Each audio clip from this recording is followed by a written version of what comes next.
আসসালামু আলাইকুম, welcome to Khushi's kitchen. আপনারা সবাই কেমন আছেন? আশা করি সবাই ভালো আছেন। আজকে আমি কোয়েল পাখি দিয়ে আলু রান্না করব, তো সম্পূর্ণ ভিডিওটা দেখার অনুরোধ রইল। তো এখানে আমি কোয়েল পাখি নিয়ে নিয়েছি। কোয়েল পাখি দুটো বের করেছি, ফ্রিজে ছিল, তো দুটো বের করে ভালো করে ধুয়ে নিচ্ছি। এখানে দেখেন, আমি কোয়েল পাখিগুলো বেশি ছোট ছোট পিস করিনি, এবার বেশ কয়েকবার ভালো করে ধুয়ে নিয়েছি। ধুয়ে নেওয়ার পরে এরপরে আমি এখানে এখন তেল দিয়ে দিব, তারপরে পেঁয়াজ দিয়ে দিব।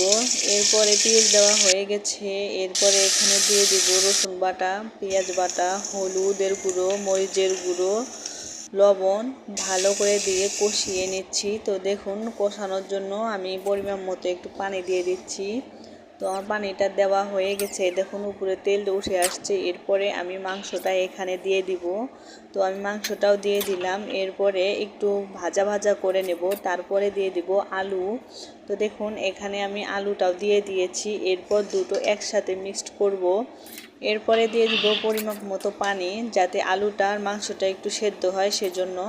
তো এখানে আলু আর মাংস সেদ্ধ করার জন্য এখানে আমি পানি দিয়ে দিয়েছি। এরপরে 20 মিনিট ঢেকে রাখবো। তো দেখুন, 20 মিনিট পরে ঝোলটা অনেকটাই শুকিয়ে গেছে। এবার এটা পুরোটাই শুকিয়ে ভাজি করব। তো দেখুন, আমার প্রায় ভাজি করা শেষ। এখন আমি এটা দেখবো যে আমার সব কিছু ঠিক আছে নাকি। তো দেখলাম যে না, তরকারি মাশাআল্লাহ অনেক স্বাদ হয়েছে। তো আপনাদের কার কার কাছে আমার এই ভিডিওটা ভালো লাগলো, অবশ্যই লাইক, কমেন্ট, শেয়ার করবেন।